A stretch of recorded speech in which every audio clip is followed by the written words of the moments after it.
包括各种各样的服务，marketing BD strategy and everything just to facilitate the trade between the two countries. Yeah, thank you. 我现在把时间都交给 Grace 老师了。好的，好，谢谢老大。大家好，我是 Grace，我是 A&G Coaching 的合伙人。A&G Coaching 呢，我们是专门为海外华人提供职场培训和亲密关系辅导的。同时我也是跑动英伦职场项目的负责人。同时还是跑动英伦筑梦计划的导师。那么今天晚上我们的职场项目组呢，非常荣幸的请到了 Robert 来给我们讲一讲品牌从零到一打造品牌的一些行业的来分享一些行业的经验。那么我跟 Robert 应该是我们是7、8年前，当时我在汇丰银行工作的时候。Robert 是为他父亲的公司 Paul Costello 是一个在英国非常有名的一个时装品牌。当时我们是这样认识的。顺便说一句，这个 Paul Costello 其实我也是粉丝，我很喜欢他们的这个女士的，特别是书包，我有好几个。所以也一直在关注他们在英国和在世界上的发展。那么今天呢Robert 是作为这个 Associate Director Business Development in Europe， 是from Siegel+Gale， 这是一家很顶级的这个品牌咨询公司。那么 Robert 呢，今天晚上给我们分享一些有关品牌创意的行业的一些秘密。好 ，Robert， 那下面我就交给你了。好 ，Grace， 非常感谢你给我这个机会。我希望这个讲话是有意思的和 you learn something new about branding。所以就是因为我。什么时候？2015年我离开北京，我回来去英国，那是6年左右，所以我觉得我的中文越来越差，所以给我支持，就是因为我觉得我得用英文，不好意思给这个讲话。But I hope it's interesting and gives a good perspective on the role that brand can play for organizations like yourselves and growing and flourishing. So I will now share my screen if that's okay, and we can get started. That's great. Let's see. 都能看到了吗？可以看到。OK， 好，就是因为现在我在2个 screens， 所以我不能看到随便的人，所以如果你有问题或者你想我等一等 ，just shout because I can't see anyone when I'm sharing 。好吧 ？Okay, so again, really wonderful to be here and to be sharing a little bit of perspective in terms of how a brand-led view. How organizations can focus on what the brand means for them and how do they build a brand in order to drive growth, in order to enter new markets, in order to differentiate and be successful long term. And fundamentally, that's about doing a bit of preparatory work before getting started, or as you think about the changes that are going on in your own organizations, how can brand kind of help to make those decisions easier, make them clearer, and really make sure that your people, your teams, are on the same page. Grace, I'm not sure, is it okay for everyone to mute just while I'm speaking, just in case there's background noise? I can hear a bit of... Oh, 太好了. But unmute if you want to ask anything, or we'll always look to do some questions at the end. So to give everyone a little bit of a perspective on the organization that I work with, I've been with Siegel+Gale for just over 3 years, heading up their business development, their growth in Europe. And very much Siegel+Gale is seen as one of the kind of world-renowned brand consultancies, established 50 years ago in 1969. Our founder, Alan Siegel, he was a lawyer and he was in the military, and very much he saw the complexity with how organizations talk to customers, with how they talk to each other, and how employees within organizations talk to each other.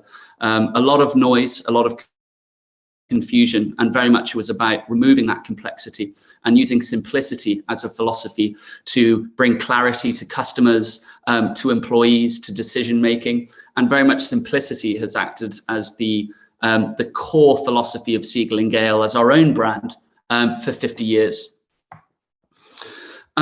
We like to think of ourselves as a global brand consultancy with a boutique approach. What that basically means is, we are in a lot of locations across Europe, in the US, and also in Shanghai and Tokyo. But we operate with small teams. We're around 20 people here in London. We're around 5 or 6 in Dubai. We have around another 20 in Shanghai. And then the core volume of our people are in New York, San Francisco, and Los Angeles. But very much we always try to bring a small and personal team to the projects that we work on.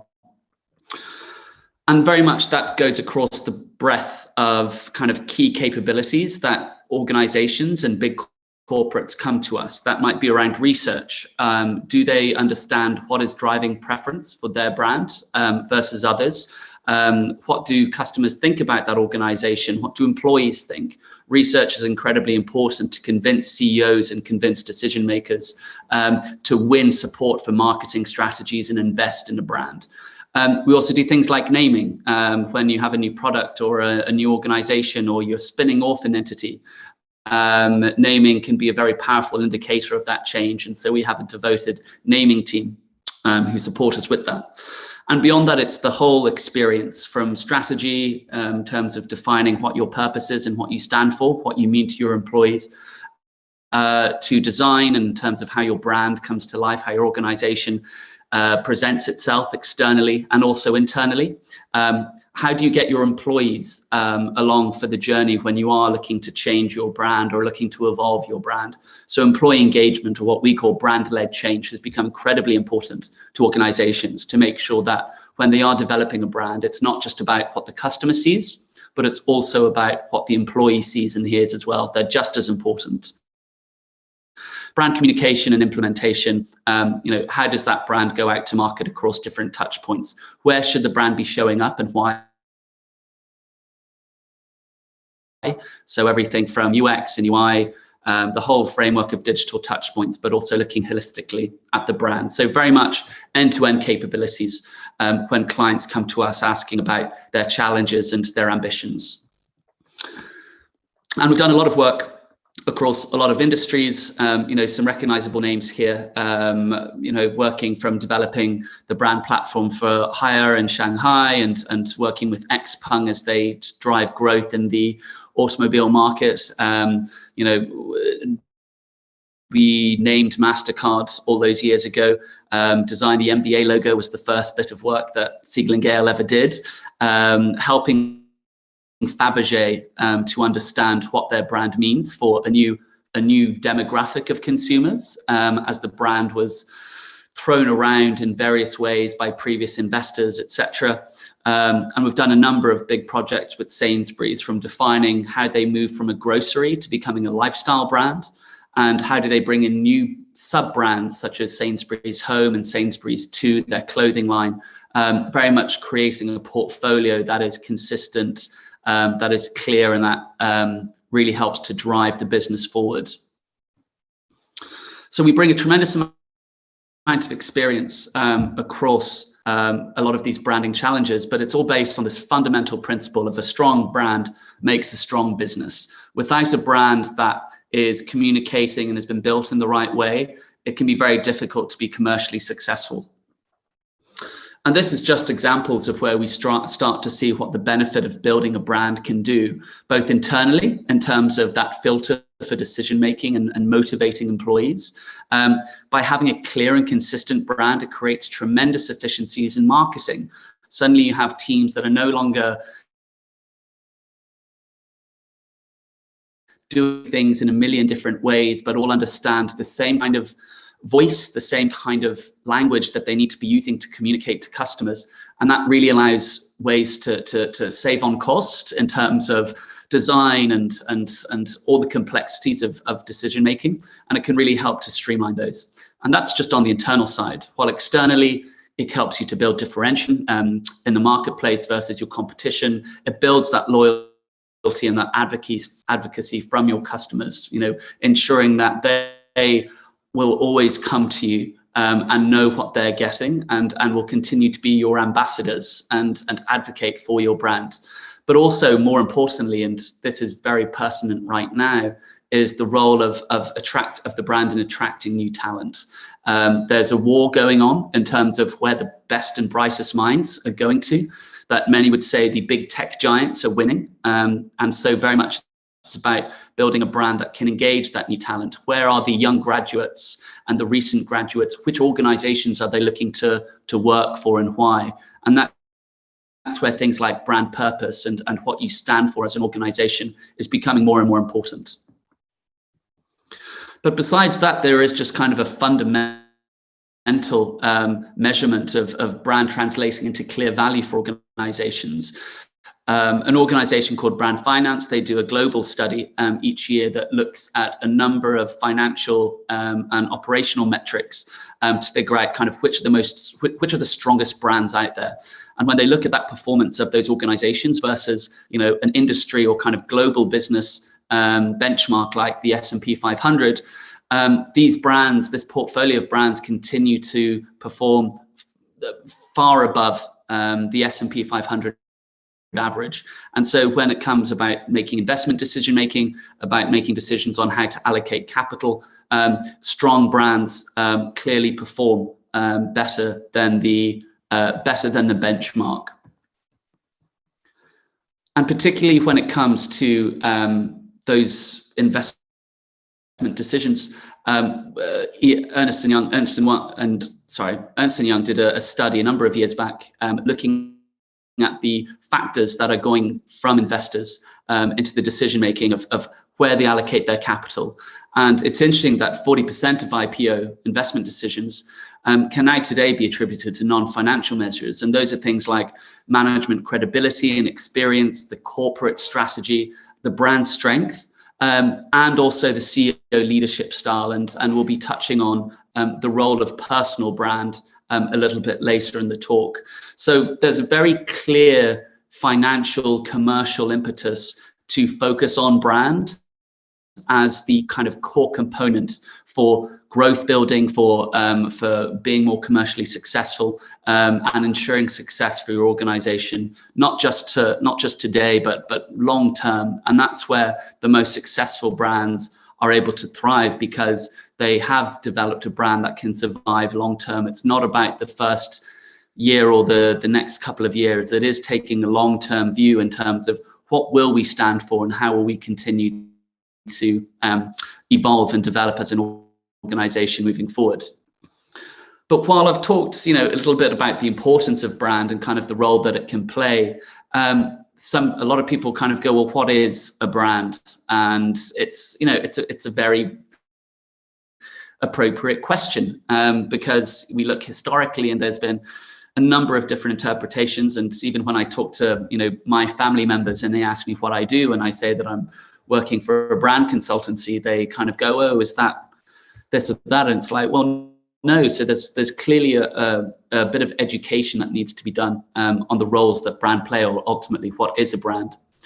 Roy Disney, the brother of Walt Disney, he had quite a sharp view on it. It's something you do to a cow, sticking a brand to signify that cow is part of your herd. And while that was the case, a number of decades ago, 100 years ago, the narrative has kind of evolved to some extent. If any of you watched Mad Men when it was one of the biggest series on television, a lot of questions that I get around what we do as an organization, as a brand consultancy, a lot of people think, oh, it's advertising, it's a campaign, it's, you know, it's an advert that you see on television. And while that is almost kind of that's a component of it, but that's almost kind of the effect of brand. It's not just a logo, it's not packaging or it's marketing. Fundamentally, brand is the operating philosophy for everything that is said and done in your organization. It is the North Star for what decisions leadership make in terms of where the business should grow and how it should evolve, the talent that a company wants to bring in, and why. What are the opportunities for that organization to extend into new product areas or into new markets, and how that should be done.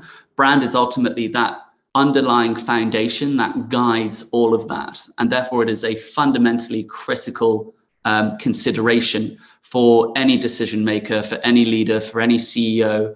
And we can now see that CEOs are starting to listen more to their chief marketing officers, who are generally put in charge of nurturing that brand and figuring out how it can be, how it can grow and how it can succeed. And very much it's a case of, this is something important that a lot of decision makers are focusing on. But it can seem a little bit overwhelming to begin, particularly when ultimately brands are made up of many things. When we think about identity, the name, what are the components of a logo, and what does that represent? What is the image that the brand tries to create in the eyes of consumers or partners or stakeholders or investors? How do you position it? What is the ultimate underlying differentiator of what you do and how you do it? What's the personality? What kind of voice or tone do you try to evoke within your organization that can be distinct from your competition, that can stand alone, and be memorable and be recalled easily by consumers, but also by your own people? Very importantly, culture is a key component of a brand. And that's, again, where I said that, you know, it's not just about the customer experience, it's also about the employee experience. You cannot have a brand that is authentic and that can succeed without having people being on the same line and ultimately supporting and being part of that initiative. So the culture and the DNA of that organization is a critical component to successful brand building. Looking beyond in terms of the community of advocates and ambassadors that you can create for your organization, that you can create for your brand amongst your customers, amongst your partners, amongst your suppliers, that can really allow the brand to succeed and grow and step into new areas of the ecosystem, be it new products or new services. Again, the communications, how does it, you know, speak to customers? How does it engage those different groups? And that's where we start to get in more of the advertising side, specifically around campaigns and kind of some of those more short-term ideas. And I think that's kind of one of the other big differences of say, branding versus advertising. When we talk about brand, it's something long-term. It needs to be able to survive and grow and be successful for decades. You know, again, I mentioned our work with the MBA. That was, you know, 50 years ago, and the MBA identity hasn't really changed since. The business has grown exceptionally. It has moved into new territories. Merchandise is absolutely huge, but fundamentally the ethos and the foundations of the brand can continue to remain the same. And ultimately, it's about being able to build a brand that can grow, that can evolve, that can flex to deal with new challenges and new opportunities, new services and new products, while still retaining a kind of a core foundation of who you are and what you do and what you want to achieve. Those things need to remain consistent, and fundamentally will continue to sit at the heart of the organization. And again, that's kind of where experience comes into everything. When a brand is ultimately every touch point of how your organization engages within the world, within the ecosystem of customers and suppliers and partners and investors, every moment that your organization is communicating or is touching one of those groups, that is part of the experience, and that needs to be carefully considered that the brand is being expressed and is being shown in the right way. So there's a lot of different things here that, you know, if you weren't kind of already thinking about, you know, that it can seem rather overwhelming. But thankfully, there is kind of a very clear direction that can be taken from right from the start. You know, if you're a startup organization that is, you know, has a tremendous product or a service that you're looking to take to market, or if you're an established company, you know, there's always an opportunity to refocus the lens in terms of, we need to focus on our brand, what we stand for and who we are as an organization. And the starting point for that is to start with that story. You know, what is the narrative that you want to tell audiences about who you are, why you matter, and what you're trying to achieve? And really kind of being able to define that story, literally a written narrative in terms of, this is who we are. It's a tremendous starting point that then can guide the development of an identity, a communication strategy, a campaign, and everything else that kind of goes into the broad brand thinking. And we can see kind of how that benefit comes through. You know, we look at an organization like Dove, for example. They're a really interesting brand because of just the change in position that they had, which resulted in tremendous commercial growth. You know, fundamentally, they are a product brand with a very clear functional benefit, an emotional benefit that resonates with audiences, a social benefit of feeling accepted. But it was really about this human truth of, women want to feel naturally beautiful. That was distinct, it was clear, it was powerful. And that hadn't been done by them before. Previously, they'd been very much focusing on that functional benefit in terms of, this is what our product does. Some ideas in terms of what we want to achieve, but very much it was about landing on that core human truth story of, women want to feel naturally beautiful, and how are we going to support that? That's what allowed them to kind of take their story beyond product. Rather than focusing on just the product, it was about the story of what they want to achieve, and how do they tap into a very important mindset amongst consumers. And so when they did that, you know, they were able to open up a tremendous new load of opportunities for their organization in terms of new products and new areas, but it was all fundamentally grounded in that core story. And as a result, they saw sales increase by $2 billion in 3 years. And, you know, they continued to kind of be almost the poster child for a role of taking a strategic brand look at, who are we trying to appeal to, and what is the fundamental need that we can be looking to provide for them? And then how do we kind of form a story that engages them in a way that allows us to talk with authenticity, that allows us to be able to be true and clear in terms of who we are and what we do, and ultimately gave them a tremendous opportunity to advance their organization and become you know, one of the leaders in their space. You can look at it from the other side though, in terms of, you know, an organization that was very product led, and fundamentally, you know, if you look at Kodak and kind of Polaroid, when they boomed in the 80s or so, it was very much with a specific product that they really wanted to just hammer down. You know, it was a product that delivered a snapshot of an individual. And ultimately, that was their downfall. By focusing so much on the product, they kind of missed the trick in terms of what was coming next. They failed to see the advent of digital cameras, digital technologies. They focused on hardware, and they failed to make that very critical move into software. Fundamentally, what they should have been doing is, rather than focusing on that piece of technology, that specific piece of technology, they should have been thinking about that story. What are they actually doing? They're capturing moments. They're capturing experiences. And that is a very different story to, we do a great print camera. We deliver memories. We create experiences. And that very different view in terms of what they did would have allowed them to be able to not get so focused on product and be able to look more holistically of what the change that was happening in the marketplace and the change that was happening within consumers and consumer sentiments that ultimately meant that they fell away, and the digital and the tech leaders of today now own, that memory, that image, all of the big tech leaders, etc. So that's kind of a narrative for, the challenge that you can get in terms of taking too much of a product lens view. And when it is about looking at story, and when story is kind of going to be a defining narrative in terms of what you stand for and what you do, brand purpose has become incredibly important. Purpose has become one of the kind of key facets of how organizations think about what they do and where they're moving. And very much it's acted as a kind of the heart of that story.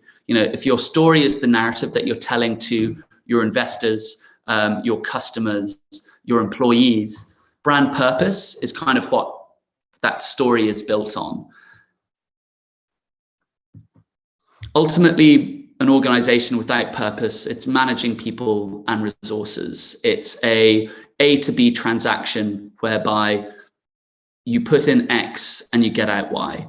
But ultimately, by using and landing on a purpose that defines why you do what you do, that ultimately provides a tremendous opportunity to mobilize people to look at the organization in a fresh way, to be able to see where the new opportunities might be. Basically, how to not be the Kodak, how to be more like a dove and expand the ecosystem of which you're operating in, by landing on a fundamental understanding, both for your decision makers and for your leaders and for employees, in terms of what you do and why you do it. And ultimately, it's interesting because when you look at many kind of the purpose statements of some of the biggest organizations out there, Apple as the global tech leader, SAP in terms of providing enterprise services, Alibaba with their whole ecosystem of organizations and products and services, Starbucks and Nike. If you read any of these, on the one hand, they don't necessarily sound particularly differentiating. They don't sound ultimately that distinct.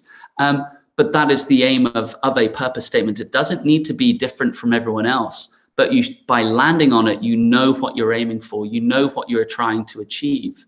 And ultimately, a purpose statement isn't necessarily something that you achieve. It's that constant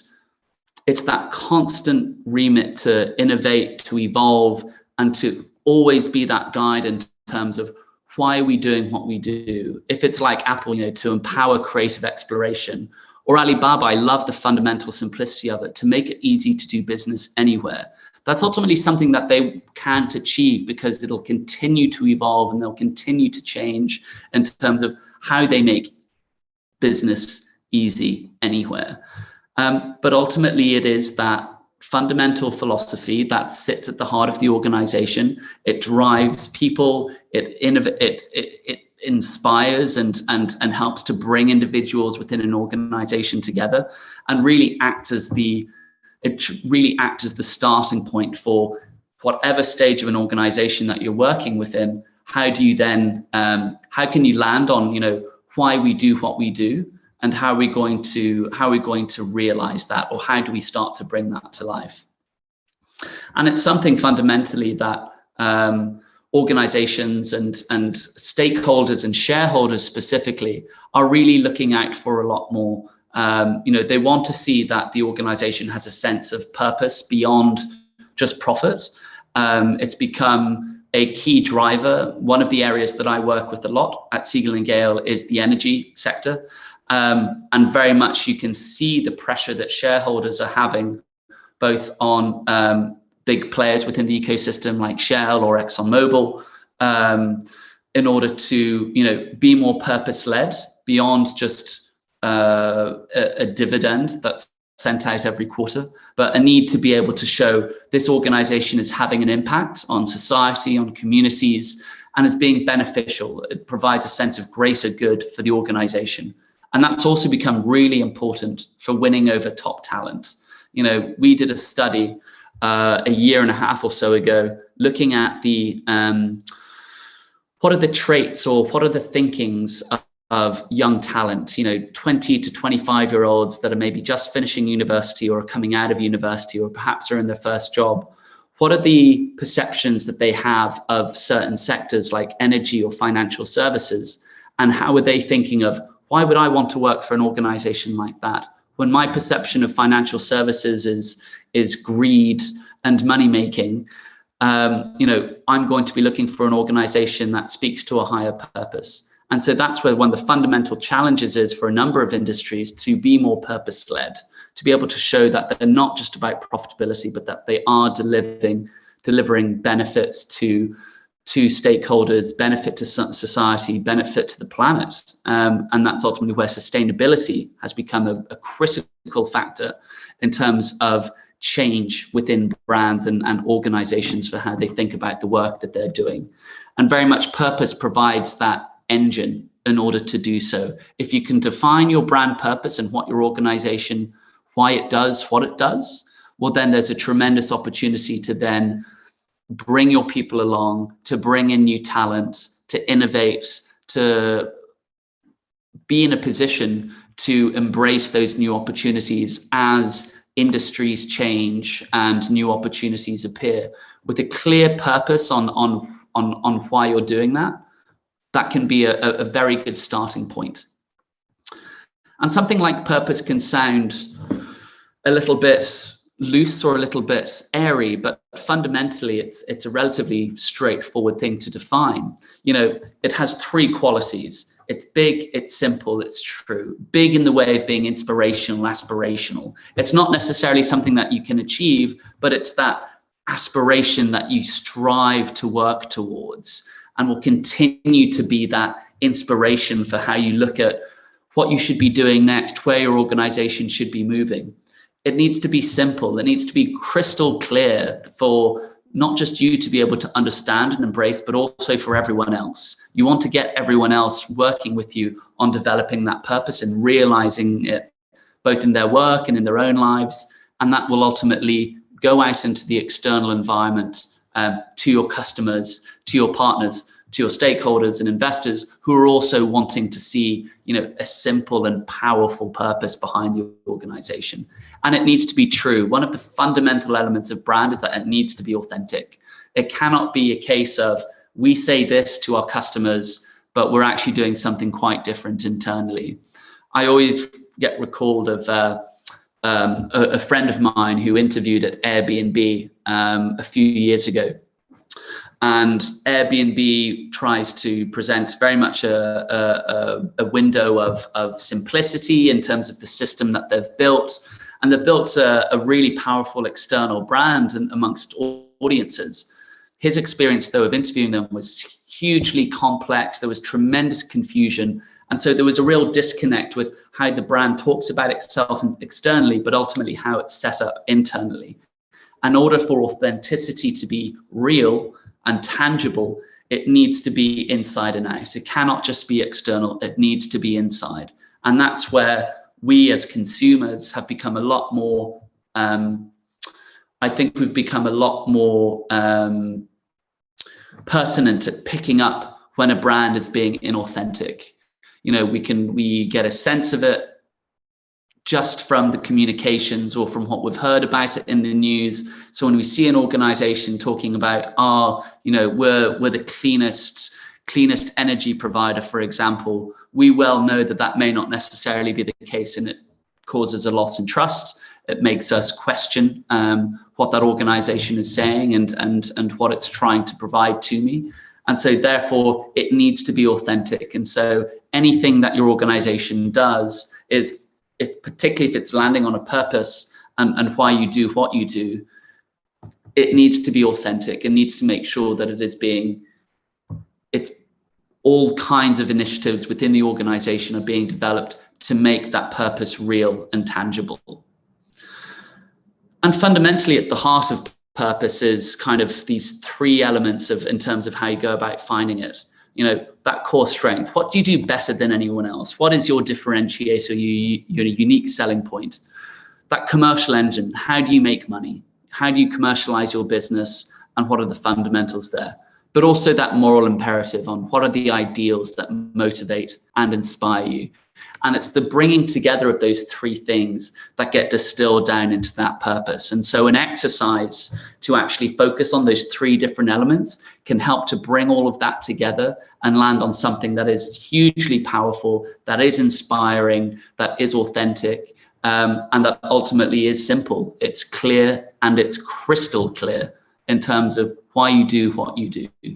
And therefore, this is an interesting exercise for I think a lot of the organizations that are on this call to be thinking about in terms of, what is our purpose and what can it do to kind of help us in our organization as we grow, or perhaps help to guide decision making for various challenges that you might have. But ultimately, coming back to authenticity, you can have a purpose, but without activating it for your brand, for your employees, for your customers, for your partners, and for your stakeholders, it won't come to anything, because it'll continue to be inauthentic, it'll continue to be unused, and an organization can continue to be challenged in terms of defining what is that purpose and whether that's being realized within the organization and outside. It has to be big enough and broad enough to be future-proofed. So supporting, new avenues and initiatives, products and services. So really about thinking about how the brand can then realize that purpose day to day is kind of the next step once you've defined that and defined that story, to then bringing it to life. And Steve Jobs, he's always got a good quote to say, and particularly when we think about startups or kind of the technology organizations that we work with, he said you've got to start with the customer experience and work toward the technology, not the other way around. We see this a lot with the organizations, particularly startups that we work with, where they have established, a wonderful product or a wonderful service.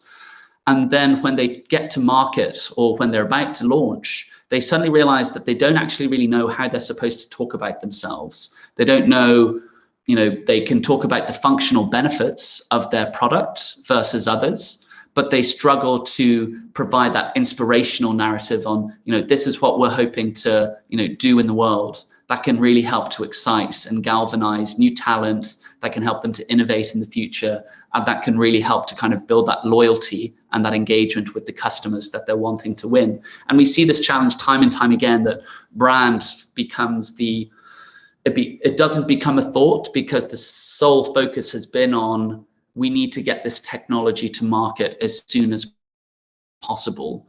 A wiser path is to be like, we have this wonderful technology, but we need a brand to support it in order to ensure that it does come out to market with consistency, with clarity in terms of how we talk about ourselves and talk about that product and its benefits beyond just the functional, but looking at the broader ecosystem of how are we changing lives? What is the impact that our organization is making?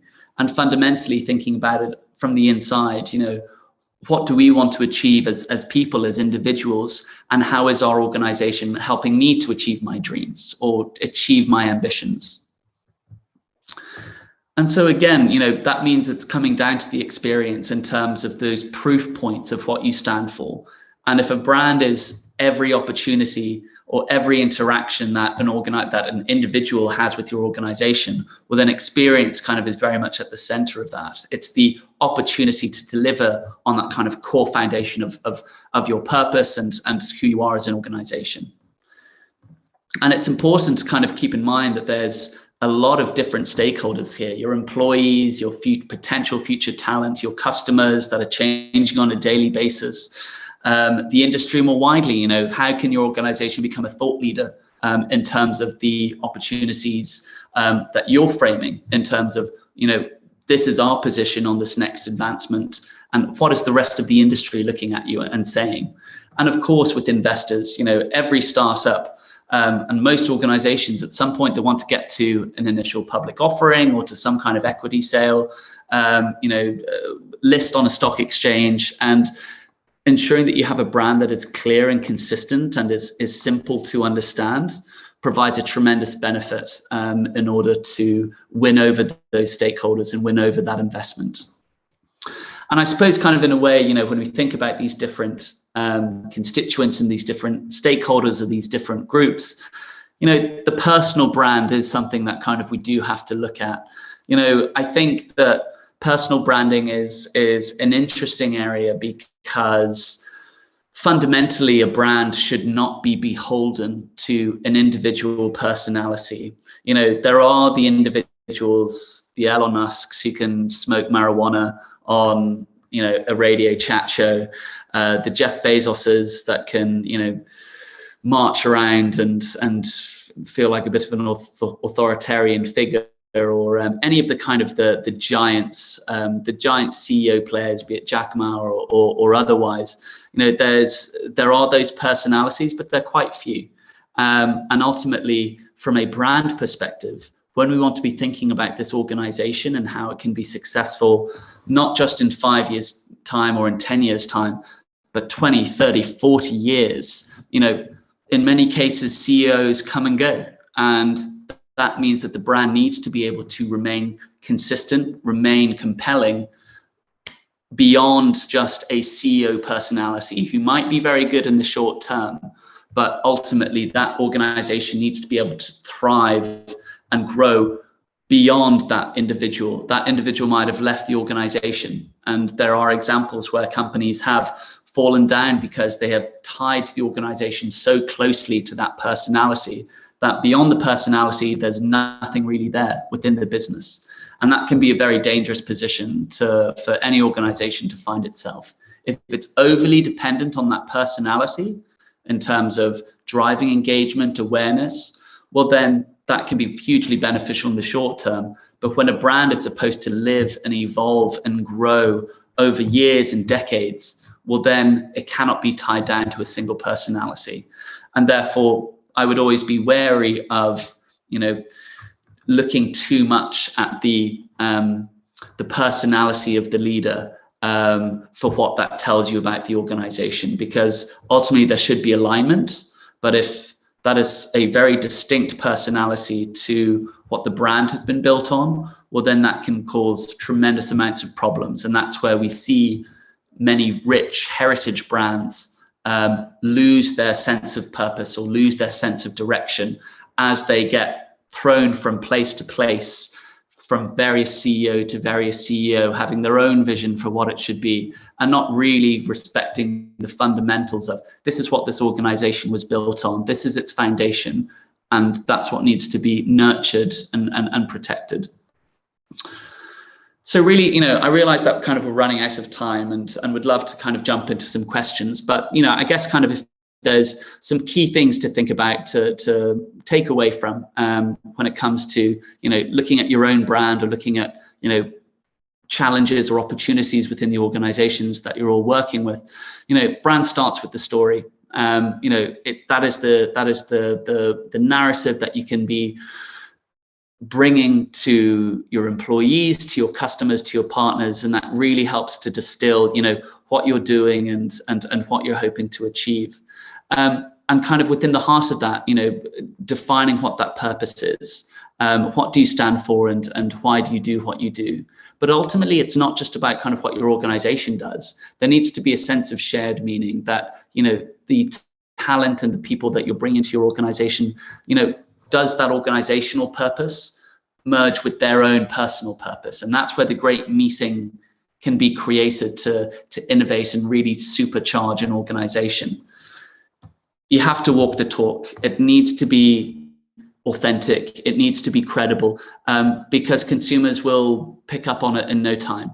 And ultimately, an organization that is telling a very different external story to what's going on internally will trip up eventually, and that's where you get accusations of greenwashing or any of the kind of other big issues that the public have reacted to with an organization in recent years. But also about framing the experience, looking to ensure that, where you see that starting point for your organization, how can it evolve? How can it grow? What are the initiatives that you can be doing, within amongst your people in terms of realizing that purpose? But also, what are the opportunities for the organization? If you have a very clear understanding of, what your organization needs to stand for and what that purpose is, that opens up tremendous opportunities to be asking, okay, well, what is the best way that my brand should be showing up? You know, maybe we do focus on partnering with this organization on a basis of kind of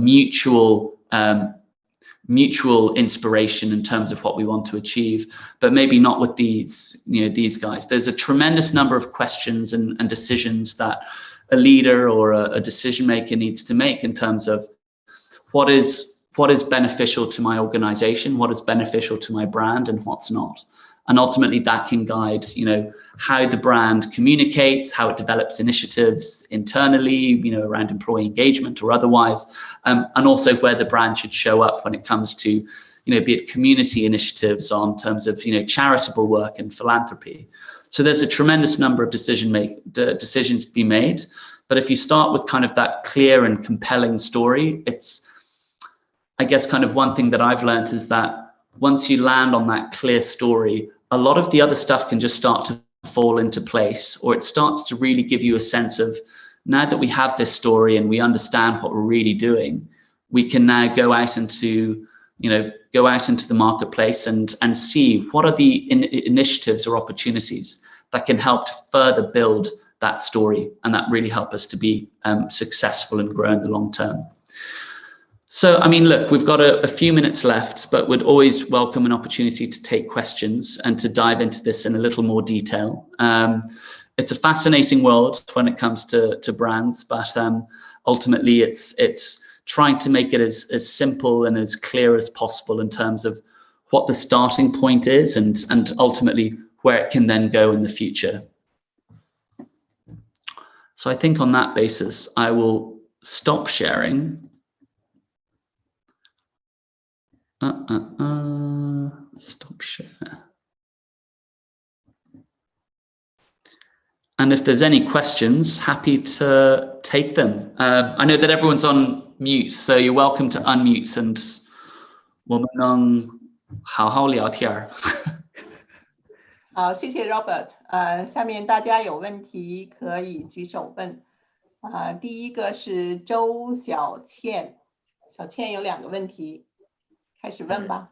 Okay, thank you, Robert, for brilliant sharing. I think it's quite practical and meaningful. And I have 2 questions. The question 1 is for the I mean, in the process of distribution, because, you know, especially during lockdown, many companies are facing the problems to make their digital assets.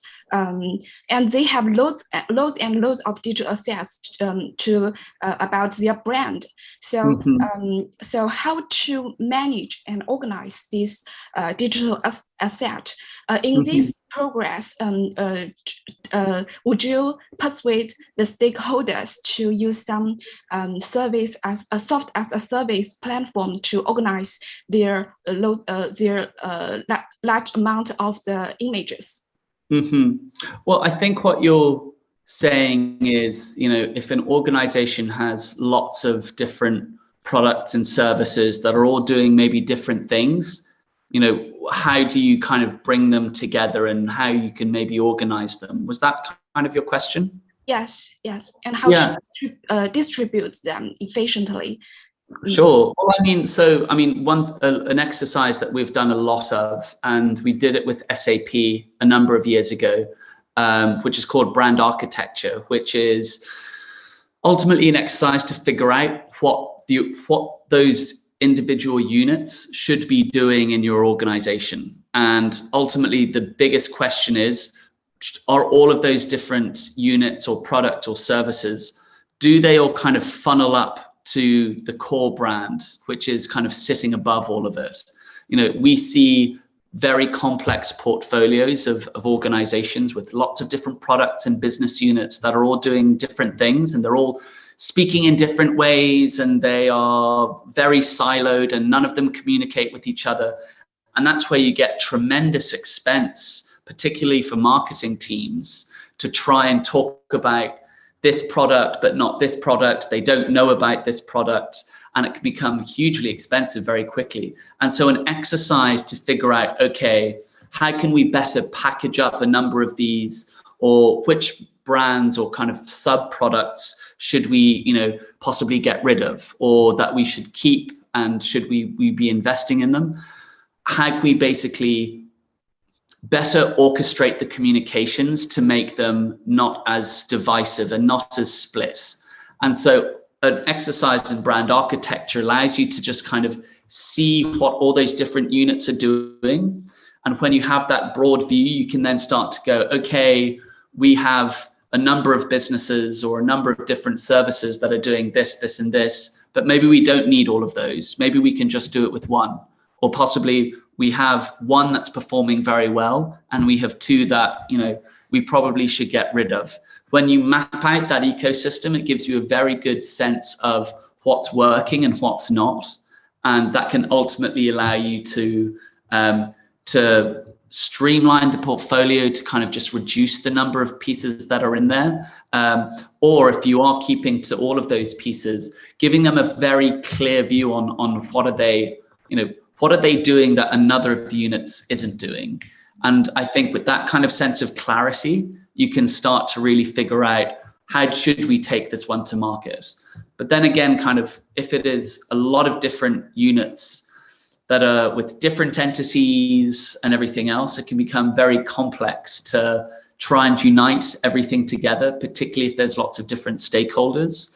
And so I think it's important to be able to, look at, is there an organization that sits above all of those different business units, figuring out what is their brand story, what is their platform, and then ultimately looking at these units and figuring out, okay, are all of these different business units or different products or services, are they all helping that story? Are they helping to power our brand?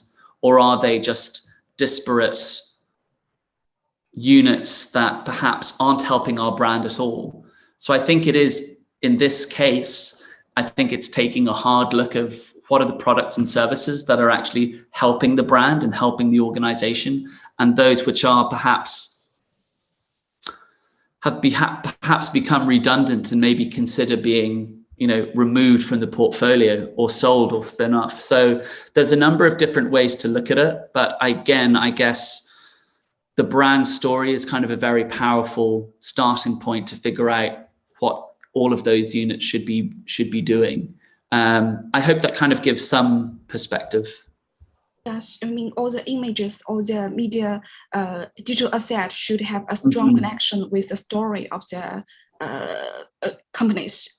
Absolutely, no, absolutely. But there's plenty of examples in the marketplace where you take an organization like Procter and Gamble, and they have a huge number of brands that are all doing different things, that you might look at one of those and not know that it's Procter and Gamble. But that was a very clear decision that the guys at the top made to say, okay, our parent company has a very specific role of building that portfolio and managing it. In many cases, organizations, they don't take that decision, and so they just end up with lots of different units and lots of different services. And they can say, yes, we're just a very diverse company, but nothing's really been thought about, okay, why is this in it and not this? And maybe you should get rid of that and whatnot, and it just becomes a big mess. So there are companies that have very diverse portfolios that look disconnected, but there is a sense of consistency between all of them, because it's the role of the parent company above, which is saying, we invest into this business, we invest into this, this is growing, this is not, we'll get rid of this. So the decision making is always very clear. Yes, absolutely. And thank you for your answers. It's quite makes sense. And my third question is that some companies build their own charity foundations to improve their social influence, and some companies just donate to some charity foundations to make some projects which are quite relevant to their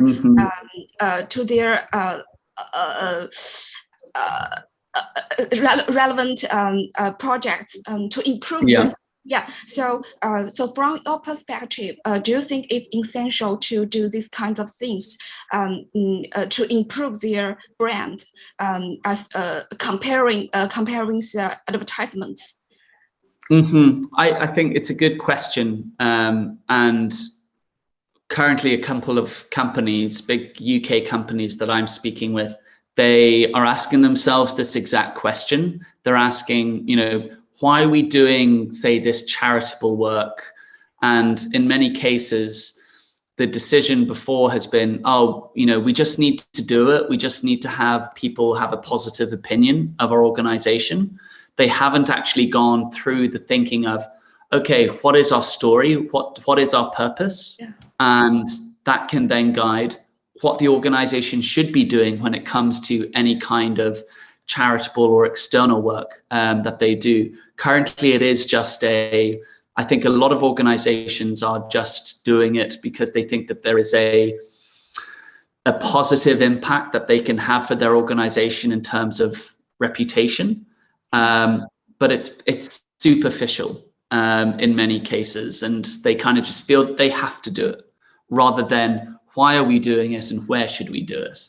If they started with their core purpose and focused on the story that they have as a brand, it would probably point them in some very, some hugely impactful areas for communities and for society, but it probably wouldn't just be around charities or quick wins. It would be about partnership with organizations, developing initiatives together, not just about here's a check a couple of times a year, because again, it probably doesn't resonate with what the organization does internally. If they're just saying, hey, we're going to keep everyone happy by giving some money to a charity, well, then that's kind of it's the cheap win, right? Yeah. Rather than thinking about what does our brand stand for, and the organization, and if we have an aspiration to empower people or to use sport to bring people together, that's a much better lens for the kind of philanthropy work that an organization should be doing. And it makes it much easier to get employees to support any of that community work because they are part of that purpose. And so it brings them together much more easily rather than just, we donated some money to a charity. I mean, of course, I'm not going to complain about this, and charities absolutely need corporate support. But I think even charities, and I'm doing some pro bono work for a charity at the moment, they have become a lot more questioning of the organizations that they receive funding from, and they want to more partner and collaborate with big corporate rather than just receive their money. Yes, and absolutely. so there's a change going on, which means that brands need to be, companies need to be a little bit smarter in terms of how they think about the NGO or charitable work that they do. Yes. Yes. Thank you so much. And make Thank you. 下一个老大有个问题想问，对，不好意思，我以为是大家举手。谢谢 Robert， 讲得真好。我觉得这感受是 brand， 你们公司好像这个 brand 包括所有事情，包括企业文化、culture、strategy 都做。我想问一下，你们给客户的那个 end product 是什么？如果客户找到你们的 deliverable 是什么？我们的 deliverable 吗？I mean, there's a lot depending on how much they want to spend or what the particular challenges they want to focus on. So when we think about brand strategy, it might be particular things like, okay, what is our purpose? We don't know what we stand for as an organization. We don't really know why we do what we do. So can you help us figure that out? What is our brand story? Can you help us write that? What are the values that we should stand for as an organization? And people kind of go, brand values, okay, I don't really know what they're for. But brand values are actually really great because they're a very good tool for figuring out what are the type of people that you should be hiring within your organization. So some of the language, I think that brand organizations use can get quite confusing. They talk about purpose, or they talk about mission or positioning or values and all of that. I kind of think that purpose, story, and values are probably the three most important things that you can focus on when trying to figure out what your brand is. Because with purpose, you kind of know what sits at the heart. The story means kind of you know how to talk about yourself. And the values mean that you know how to bring employees together. You know the type of talent that you want to bring into your organization.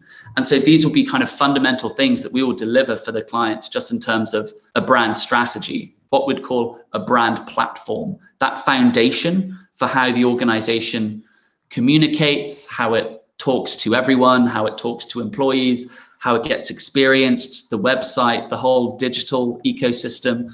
You know, with a strong brand platform, that guides all of that decision making. But when we then think about other parts of the brand world, you know, everything from the look and feel, so the logo design and the color and the typography, to the digital tools like a website or apps, just the whole ecosystem of the brand, we will always look to develop. And in many respects, it's some of the kind of really interesting work is when we have an opportunity to go, okay, so you know what you stand for. Where should your brand be showing up? What kind of experiences can you be developing for your brand? And that gets us into a lot of future thinking in terms of, okay, if customers are no longer going to be, say, going to, you know, the shopping mall, or they're going to be walking into a food store where there's no employees, you know, what are the new experiences that you can bring to customers, and how can you build loyalty for that brand to make sure that they keep coming back? And that can be some of the most interesting work. But it has to be built on, for us, it has to be built on research, and the strategy is absolutely critical. You can't do lots of interesting experience work or creative work without having a really powerful story that is built on a good understanding of your organization, of your markets. So research is also absolutely critical. Okay. It sounds like you need a lot of the talent because you have involved a lot of work. So I was wondering if you work with other marketing company, let's say the PR company, or you yes, in-house. So I saw George put a question there saying, what's Omnicom? And this is kind of part of the same answer, because Omnicom is our parent company. It's one of the biggest network agencies, big media companies, WPP, Publicis, the big global media companies, they all compete with each other. And we are part of Omnicom, which is one of the biggest in the world. And they have, you know, a load of PR companies, they have digital specialists, they have, you know, specific research firms. I think Omnicom have something like 120 different agencies within their group, of which Siegel+Gale is just one. But we're one of the few ones that focus on kind of brand consultancy, brand strategy. All the others, a lot of them are the big advertising firms, the big media companies, and these other kind of smaller specialists. And so, yes, like we work a lot with those organizations, but in many cases, it's either if we have a brief or an opportunity where we have to, where there is a need for some public relations, you know, public relations wouldn't be we wouldn't be best for it. You know, we're about the foundation of the brand. We would leave the public relations to someone else. We either find a partner within Omnicom to help us out with that, but sometimes the client wants us to work with their organization, or we find the PR companies in Omnicom too difficult and we'll go to, you know, someone else that we know who's outside the network. So we'll work with whichever partner we feel will bring the most benefit to us as a brand, and will kind of help us win that opportunity. That sounds a very interesting job. Yeah, relationships and sometimes working with other agencies can be can be very difficult. It can be much harder than working with the client. 好，下一个 George， 你有个问题，你 unmute， 你需要 unmute。 Hi, Robert. Yes, thank you very much for your very exciting talk. Learned a lot actually from today's high level sharing. So, I think, we can chat, of course, offline, about who I am, what we do. I'm sure we can do that. But, I have a question, I want to feel here for you to, answer. So I just want to ask you, for example, what would you say would be your most successful, that kind of campaign or design for clients? For example, somebody who's done quite well, but hasn't, utilized or used your services, but, engaged with you and had a, what you call a very successful turnaround. I wouldn't say they're not doing well before using you, but obviously using your services, go to the next level, a big one. Yeah. Well, I mean, one example, maybe this wouldn't be the most successful, but I think it's it's a nice story, or it's an interesting story. We recently relaunched a brand called Superscript here in the UK. They used to be called Digital Risks, and they were an insurance startup that we were looking to move beyond kind of their core customer base, which was really just kind of small to medium-sized enterprises in terms of providing personalized insurance packages for these organizations. They were hoping to kind of broaden the ecosystem of their customers, not just to small and medium-sized enterprises, but also to kind of like individual enterprises. So sole traders, gardeners and independent plumbers and electricians. These guys that, actually have to be registered in Companies House in some respects, and fundamentally have their own inventory, have assets that need to be protected, that need to be insured, that the big insurance providers just didn't really have that kind of flexibility for.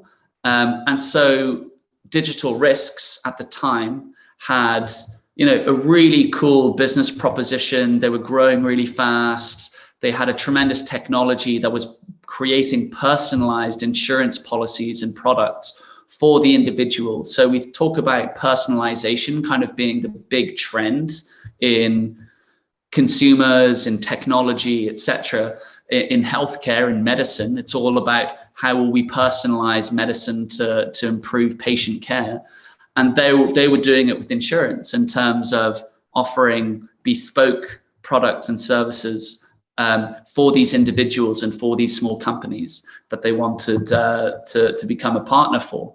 And ultimately their name was kind of no longer, any company that has digital in its name, you kind of want to avoid, because, digital isn't this separate thing anymore. It's a fundamental ecosystem of our world, right? It's, if you're saying digital in your name, it means that you're kind of old fashioned. And so they clearly kind of wanted to evolve the brand, refresh it. And so we went through this amazing exercise, this experience with them, where we were dealing with the two founders, one young English guy, one young Australian guy, their chief marketing officer, and a very small team to kind of figure out what is the future for this business? Where is it going? How can we create a brand that supports not just their core business, but also allows them to tap into this whole new world of sole traders and individuals that need their services? And so we did everything from kind of defining that core strategy, developing a really cool new visual identity for them. And what's funny is that one of our creative directors actually now works for them. Having done the work, he loved the organization so much, he left us and went to them and now does all of their brand campaigns. And it's amazing to kind of see him kind of working on the work that we developed in the first place. And they're kind of seen as this disruptor in the insurance business, but they've been very smart about it. They're not being aggressive in terms of, we're taking away business from the big insurance providers. They actually work with the big insurance providers like AXA or Bupa, who do a lot of the underwriting for it, but Superscript are able to kind of do a lot of that personalization. And I think they're just a nice example, I think, of where organizations are evolving to in terms of personalization and looking at kind of almost each individual customer and providing offers and services for that individual rather than just kind of a blanket product or a blanket service. So I think it's kind of, I guess I like it because one, the identity is really cool and how they've presented themselves. They're called Superscript. So, you're welcome to check them out. And just kind of how they're kind of sitting at that junction of where the world is moving, that always gets me very excited. And it's great to kind of have an opportunity to work with organizations like that. And in many cases, the best clients are like the smallest, the startups that have huge ambition, have tremendous, a tremendous technology and really do have a sense of purpose that really kind of gets our team excited. Sometimes, the big corporate stuff can be very good financially for us as a business, but it comes with a tremendous number of complexities and, lots of different stakeholders, and the decision making can be much, much slower. So the more startups, the better, in my view. It also depends on how much you charge, Robert. So that's yeah. I mean, that's always a challenge, right? Because we're a global agency, and predominantly because we have our headquarters in New York, we have kind of a global financial basis that everyone kind of needs to adhere to. And so, we would always, while we might be seen as kind of one of the more premium agencies out there, we have the history and we have the credentials that kind of warrant that kind of expense. But also, it does mean that you get a global team. But fundamentally, it is also dependent on the challenge. If it is a young organization that's doing something really cool, or just have a big question or a big challenge that they're trying to address, we'll always try to work out a way to make it work and fit within a budget. And, in some cases, it's focus on what you really need today. You might want all of that stuff, but that stuff can come. Let's define your story. Let's get your organization in a place that your people and your leadership kind of know the direction that the business is going. And then a lot of that other stuff will probably just fall into place eventually. So in many cases, we'll always work with the organization, with the leadership or the decision maker to figure out what's best for them. And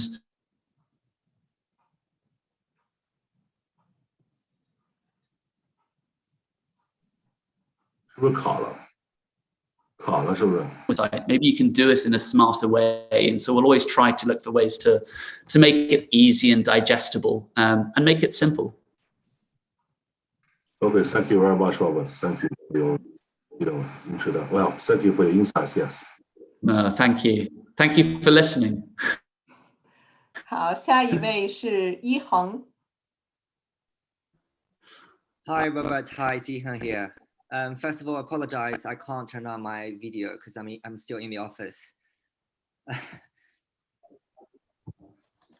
Hi, Rob. So you still there? Yeah, we can hear you. Have I frozen? No, it's okay. We can hear. Okay. Yeah. Sorry. My question. Everyone else is frozen for me, it looks like. It's a bit of a disconnection. It's okay. We can hear. Yeah, it's gone better now. My question is sort of a follow-up on Lauda's question. Can you still hear me? Yes. Cool. Yeah. Sorry. Sweet. Cool. So I understand that you share the value that a successful brand, need to have a core value with your customer. So hence my question is, how can you make sure that your target consumer is sharing the same value as you do?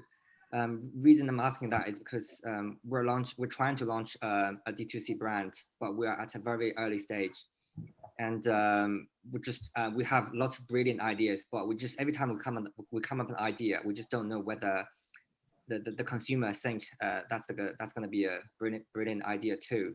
So are there any methodologies or tools that you use to solidify your idea? Well, I mean, I think one of the things that we've learned through decades of technological advancement is that consumers don't know what they want by any means. Consumers are ignorant in many respects. They are, they're reactive. They see something that they like and they just go for it. I think we've all, we are all consumers, so let's not forget, how we feel when something comes along. But, I think there are kind of some fairly, maybe there are some kind of straightforward solutions that kind of you can start to get a sense of whether there is an opportunity for that particular product or that particular service. We've got a big research bench, but that's we kind of were doing big global surveys of thousands of consumers to kind of figure out where's the market opportunity for brands, what do brands or what do consumers look for in terms of the ideal experience or an organization that they would want to buy from, etc. So there's you can scale that down to kind of the micro level to some extent. One thing that we've done in for say pitches or for kind of small initiatives is we go out to friends and we put out specific question sets of guys, you want to hear back from you in terms of what are your perceptions around this and this. I think one of the important things though is to not get too bogged down into the kind of the detailed analysis of consumer preferences of what they may be or may not interested in. I think it's more important to kind of pull back and look at the lens holistically and be like, okay, where are some of these big macro trends evolving? If it is around electric vehicles or if it's around a new specific product, whatever category it is, I think just doing kind of a lot of reading around, where are some of these shifts starting to appear can really help to kind of inform whether you're onto something good or not. I think it can be very difficult to predict with any kind of very new technology whether it's going to land or not. I think in many cases it's a bit of luck, it's a bit of timeliness, but I guess kind of with a good sense of this sounds like it would make sense depending on what I understand of what I would be looking for as a consumer, or where my preferences are changing in terms of what I buy or what I don't buy or where I buy. Well, then that starts to give you a sense already of where that potential market opportunity is. I've never taken a product to market, to so to speak, in terms of something that's brand new, that's unrecognized within a sector. So again, kind of, I think there is a bit of luck and kind of timeliness there, but I think with a good sense of, with a fairly solid sense of, where are habits changing? Where are, some of the patterns that are starting to emerge in terms of how we're thinking about what we buy or not buy? Sustainability is kind of something that everyone is hammering down on now, but there's still very few organizations that I think are actually doing it very well in a way that is actually building up consumer loyalty. But consumers are looking for it. And I think a lot of organizations they're either not doing it or they're not communicating it very well. And I think that there is an opportunity there to kind of get ahead of that and do something different. But that's a progression that's gone over 10, 15 years perhaps, but I still think that there's interesting opportunities there. So it's a really tough question, but there can be small ways to try and get a better sense in terms of, short-term surveys out to family and friends, just kind of getting a better sense of what those macro trends are. But fundamentally, with taking a new direct-to-consumer product or a service, a bit of luck, I think, will definitely help. But again, I suppose you can take it back to what is your ambition for the organization? Is there a purpose there that you think kind of goes beyond that product, that perhaps reflects something that you want to achieve as a leader or kind of as an organization? And does that new product kind of fit within that vision? It kind of goes back to the Steve Jobs quotes. If you can look at the customer experience to then create the technology rather than the technology first, well, then that's potentially kind of a lens to take, rather than we've got a product and we don't know if it's going to work for customers. It's, what do we want to achieve as an organization? What is our goal that we want to kind of realize? And what is the technology or the product that should then help to realize that? And I guess that would be the brand purist view, is define what you want that ambition to be first and then create the product to realize that. It's very helpful. Thank you very much. Hopefully. Actually, the sustainability is something we're focusing on at the moment. The reason I'm asking that question is because we thought it's going to be a huge thing, but after doing some research online, we realized that people are not buying that because it's either sacrificing in price or quality. Mm-hmm. I'm not too sure about this. If this is a right direction. Yeah, I mean, I think that there's that is interesting, because I think that there is there continues to be kind of a very big misperception around price. That continues to be one of the reasons that electric vehicle adoption is still at 4%, I think, globally, because people are still just going, oh, it's more expensive than a normal car, and I'm worried about that it can't go 50 miles down the road.